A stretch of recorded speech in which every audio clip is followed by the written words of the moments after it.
Something really big happened with the Kids Online Safety Act this week, something exciting for the safety of our children. So I got on the line with Laura Marquez-Garrett of the Social Media Victims Law Center to get an update and clear up what is actually going on with KOSA. So let's get into it. I appreciate you doing this because I think a lot of people are confused. There's lots of different information going around about KOSA. I'm really interested in making this accessible to parents. Like, what is this going to mean for our kids and not just like some bill that won't affect us? If we could start with you explaining like what is KOSA, maybe just start there. Sure. So the Kids Online Safety Act, it is a piece of draft federal legislation. I believe it came out in 2022. Importantly, I want to insert here in mid-2023, after a lot of concerns came out of the LGBTQ community about, hey, is KOSA something that, an attorney general could use to censor, to cause harm in that regard? A bunch of changes were made. So you have the original Kids Online Safety Act. You have the changes that were made in mid-2023, specifically to address those types of concerns.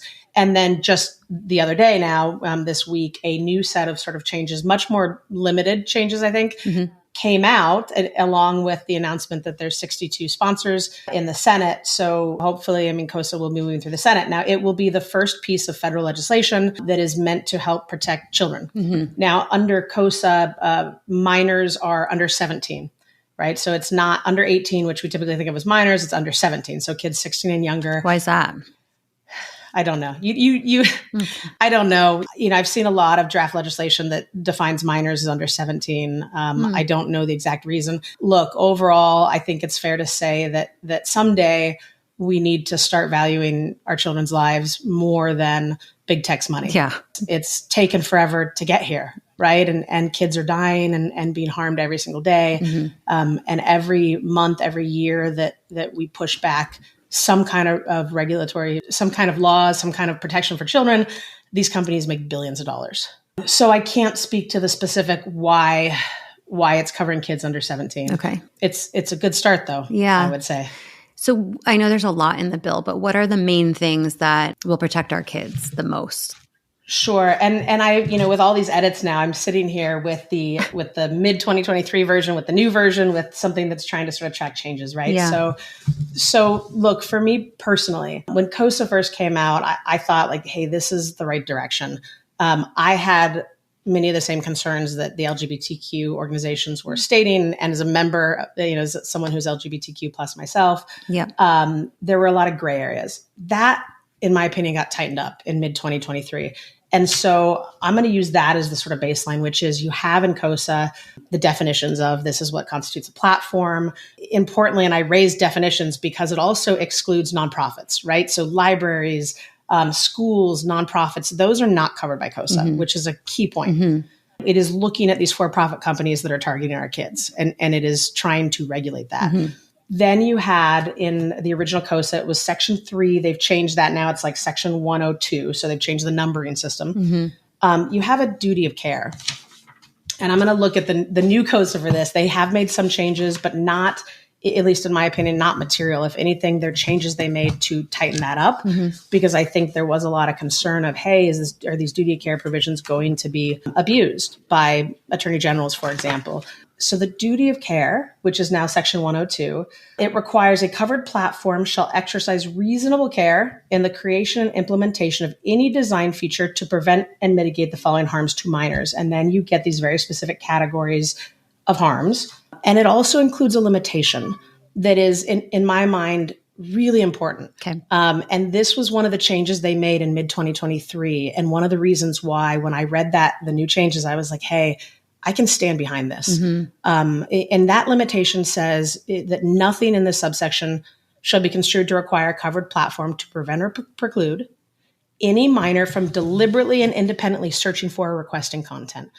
Okay. Right. So somebody that I work with says, you search it, you see it. And I understand as a parent why there is a reaction to say, well, hey, I don't want my kid being able to find suicide content or any number of really bad things out there. And what I tell people is, look, fortunately or unfortunately, we live in the United States. We have the First Amendment. We have Section 230, right? I mean, 230 aside, we have the First Amendment. I have seen other countries who are passing legislation that say you can't send harmful content to kids. But they don't have the same system and laws we do. Mm-hmm. Okay. And so it is very important, if we're going to pass any kind of federal legislation, that we make very clear this is not about content.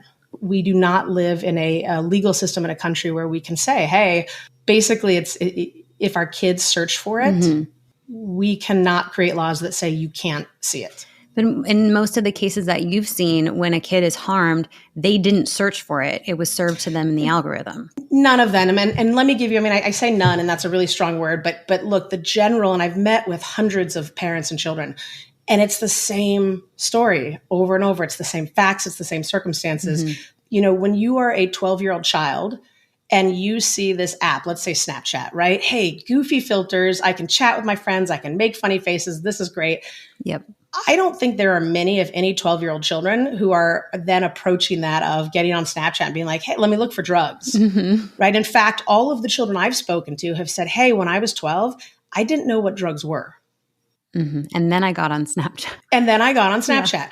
Yeah. Same with young women I speak to who are like, look, when I was 8 or 12 or 14, I was not looking for random strangers to send me explicit photos of their private parts, right? That's what the apps brought to me. And so, look, that's not to say, some children may go on and search for these things. And under KOSA, the platform has a defense, which is, hey, you can't hold me responsible for the fact that this child got suicide and self-harm content because, look, they searched for it. Yeah. What it's going to do for millions of children, and frankly, I would say most of these kids, it means that they get to control their experience. They get to go onto these platforms. And if they search for it, they'll find it, right? This is not about what third parties are posting. Right. What it's going to do, hopefully, is to dissuade, to discourage, to incentivize these companies to stop targeting them. Yeah. Will they still see ads? There will still be ads on platforms, but throughout KOSA, there are a number of provisions that talk about the targeting, which is, what information can these companies use when it comes to children, minors. And it limits that, right? It limits the information they can use. It talks about if you're going to send advertisements based on their age, they have to be, they're somewhere in there, age appropriate. It talks about if you're going to use content recommendation algorithms, if they're only based on, I believe it's like city and state, age, and language spoken, like these three sort of criteria, then you're not going to be liable, or you're not going to be have that high risk under KOSA, right? So this is about fully sort of revamping their systems, not targeting children, not making the poor choices for our kids, right? Leaving that to the kids. And we will have more transparency into the real numbers instead of what they're just reporting to us, right? Right. Well, so you have, like, when it talks about the definition of nose in KOSA, and still in the in the most recent version, nose talks about. I'm looking for that here. Is that KNOWS? Yeah, the term know or knows, right, means to have actual knowledge or knowledge fairly implied on the basis of objective circumstances. So these platforms, many of them, for their own advertising purposes, have developed technologies, have developed algorithms, have developed systems that collect thousands of data points. And from those data points, they know how old you are. There's actually a study that just got submitted for peer review out of UC Davis, in which a group opened some accounts and found that if they said they were older, but then acted like an 8-year-old, right, or a young child, they started getting advertisements for toys. Because they've been re-aged by the company. Within like 2 15-minute sessions. And we see this routinely with young people who are like, man, they know exactly how old I am, right? I'm getting targeted with these things. In fact, there's articles out there about it. In 2018, Captain Morgan Rum pulled its advertising from Snapchat. And what Snapchat did in 2018 is went back and said, oh, we've got the best of technology now. We can use signaling. We can use other factors to determine how old someone is. And so they get all the advertising business back, right? So what these companies are doing is they know self-reported age is unreliable, and they want to maximize revenue. And so they have developed systems to use our data to ascertain more reliably how old we are. And they will use that information when it comes to advertising. But when it comes to safety, they pretend it doesn't exist. Right. Well, and we also know that younger kids on those platforms are served more harmful content. So I was on a call today with a 16-year-old and a parent. And we had talked the other day, and she saw her mom's Facebook account. I was like, what is this? Like, where are the sex ads? Oh my God. Where are the sex ads? Like, there's no sex on here. Shut up. And that is not a one-time conversation. I've had that with multiple situations where kids are like, man, I look at my parents' social media and it's like a different world. Yeah. So one of the examples I use, I actually have it. I can send it to you after this call. But one of the examples is I have a Snapchat account that has been virtually not used. I could never quite figure it out. And if you look at just my Discover content, now that's the stuff Snap claims to curate. Yeah. Or rather they say, hey, we have to review all this. Like, nothing bad's getting through here, right? So my Discover, somebody who doesn't use Snap, I didn't run any searches. I just go to Discover and I've got like kitchen hacks, cutest baby in the world. Yeah. Or somebody opened a test account and identified as a 14-year-old boy and male and did not run any searches, did not use the account. I have got that Discover and the two, I will send those to you after this because the two images will shock you and they should horrify you. And the fact that these are based solely on the fact that I identified as a 40-something-year-old woman and this other user identifies as a 14-year-old boy. And when you see what Snap curated, that is what our children are going through. It's broken. And most of us don't know. It's not broken. It's working exactly how they designed it. God. It's just dangerous. It sickens me. Okay, so why is KOSA not passed yet? It takes time. I would say, look, everything takes time. I said a little bit ago, like what we as a society need to accept, to understand, to act on is that our kids are more important than big tech dollars.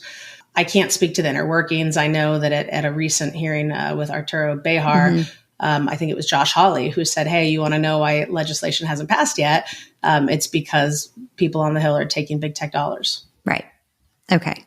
And I mean, it was released that big tech spent like $35 million last year lobbying against bills like KOSA. So they're fighting against them because it's going to limit, it's going to decrease their profit. Right. So potentially significantly, if you think about the mechanisms, right, which is children are their biggest audience, minors. Kids are the ones that are spending, I speak to kids who, when we go back and look at their data, it's like, man, I was spending 16 hours a day on social media, right? Like 8 hours is nothing for some of these kids. And these companies know it. You see that in the Facebook documents that Haugen came forward with too. You see talks about, even if kids make up X percentage, the actual time they're spending on the app is exponentially higher than their adult counterparts. Okay, good. Yeah. Right. And then a study just came out of Harvard, I believe, that talks about how many billions they believe they've made on minors. Yeah. 11. So this is last year. Yeah, this is their most valuable asset, right? So the moment we say, hey, guess what? You no longer get to design your algorithms in a way that targets children in a harmful manner, minors in a harmful manner. Yeah. The other thing is, and actually, I don't think I ever fully answered this, which was how is KOSA going to protect kids? Section 102 is this duty of care. Well, Section 103 is safeguards for minors. Section 103 talks about requiring these platforms to set default safety settings, to give kids the opportunity to either turn off their algorithm or to limit it, to have it in chronological order, as opposed to, right? So section, what is now again, Section 103 has a number of things, clear disclosures, reporting mechanisms. That's a biggie. I can't tell you how many kids I've spoken to who said, look, I had random predatory, like random old men texting me, messaging me, and I tried reporting.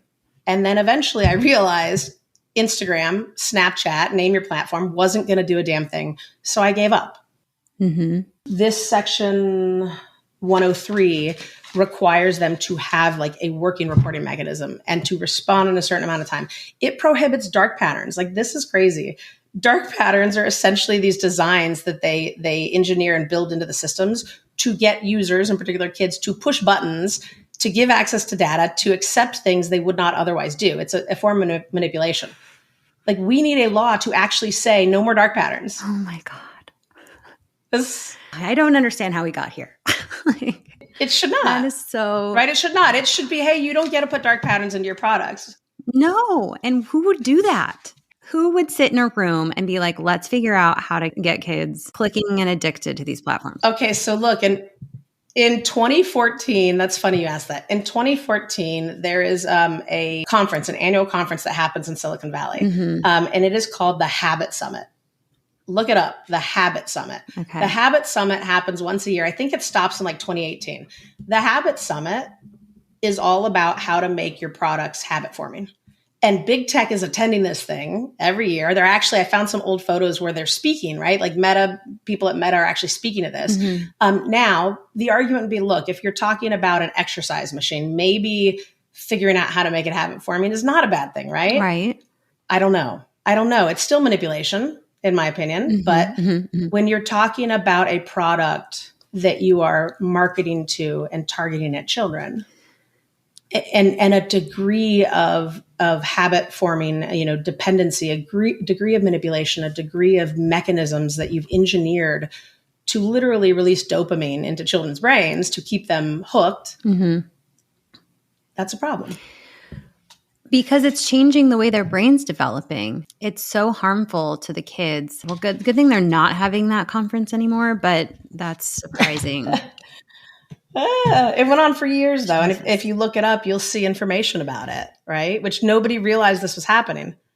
No one realized it was happening, Right. but they're all sitting there like thinking this is a great idea. Except them in Silicon Valley. Parents in this country who were being told, hey, social media, this is this new thing. This is great. Your kids can connect. They can use it to talk about homework. Snapchat's big thing is they can't meet strangers. This is for friends only.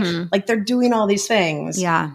And meantime, we have kids that are so hooked that when you take it away, they die by suicide. I know. Young kids, right? 11. Okay, so what happens next? What are the next steps that we should expect for KOSA? Goes through the Senate, and with 62 co-sponsors, presumably it passes through the Senate, and then it goes to the House. And then, we hope that the House looks at these issues, really looks at the language of KOSA, looks at the harms that are being caused, and makes that choice to protect our children. Frankly, like we are behind other countries at this point, right? This is where these companies are located. We have, if you look at their, even their public disclosures, like they are making the most money off Americans as opposed to any other country in the world, in part because of our lack of any oversight and restrictions. And we are losing the sort of race to pass something that will help, that will protect people. Okay. And so if it passes in the House, how long will it take before parents start seeing the changes on their own children's devices? I don't know. I think that's the problem with any kind of sort of legislation like this. And when you're dealing with complicated products and no disclosures, there's going to have to be a ramp up period. Yeah. There's going to have to be investigations. One of the provisions in KOSA is for research, right? And transparency. So there's going to be annual disclosures. There's going to be independent auditors. It will take time. I think I could say, though, like theoretically, the hope would be if you pass a law. Well, now keep in mind, the moment if and when KOSA passes, they will put another $30 million into fighting and trying to get it stopped and claiming it's unconstitutional. So you have to do that fight. It's going to take time. And, I think the hope would be, though, once you get something like this out, that is theoretically going to incentivize these companies to try to comply. Right. Theoretically, you should see changes pretty quickly. Because if they don't, they can get sued by anyone. Well, no. So it depends on what the issue is. So the FTC has sort of primary enforcement powers under KOSA. Okay. There are components for the attorney generals. One of the recent changes they made to address certain concerns about attorney generals is that the attorney general enforcement has been taken out of the duty of care. It's still under the safeguards. It's still under other provisions. And then you have what's already happening, right? Which is litigation. Right. It's parents and there is now a conflict preemption provision in KOSA, which sets KOSA as a floor, not a ceiling. So what you would theoretically have is, you would have states and parents still having the ability to seek answers. Okay. And, again, we don't know how it's all going to play out or how it'll all be enforced, but that's sort of the basic framework. Okay. And so I've been encouraging parents to go to passkosa.org, see if their state senators are co-sponsoring the bill and ask for their support. We should keep doing that, keep pushing on it? I think, I actually think with 62 co-sponsors, I don't know. I think it's going to be, we're going to have a little bit of downtime. And then I think we need to make the same efforts for the House. Okay. We need something. We need something for kids. We need something to rein in big tech. It is... it's the Wild West out there and they're doing whatever they want. And we're done. Yeah, we're done. I wish we'd been done 2 years ago. And so many parents wish they'd been done 2 years ago. But I will tell you, we have parents who have not cried tears of joy in years that are hopeful. Mm-hmm. And so, we don't know where KOSA is going to go. We don't know what's going to happen. Essentially, we can't guarantee the right outcome, no matter how much we want it. But I think there's a lot of hope, and that's a win in itself. Yeah. Okay, Laura, thank you so much for that breakdown. We'll keep the chat going. At this phase, like parents, just share this content, like push it out, make sure that other parents know that we're not okay with the status quo, with the social media harms for our children. That's it. And we want to support change. That's it. Make noise, right? And it's not, and you don't have to file a lawsuit. You don't have to, but make noise. Like, these are your kids. Like, check their accounts, write to these companies, talk to people, tell other parents. This is about protecting kids. And these companies control, I don't remember the stats, right? But they brag about having like 90% of folks under 25 locked into their platforms.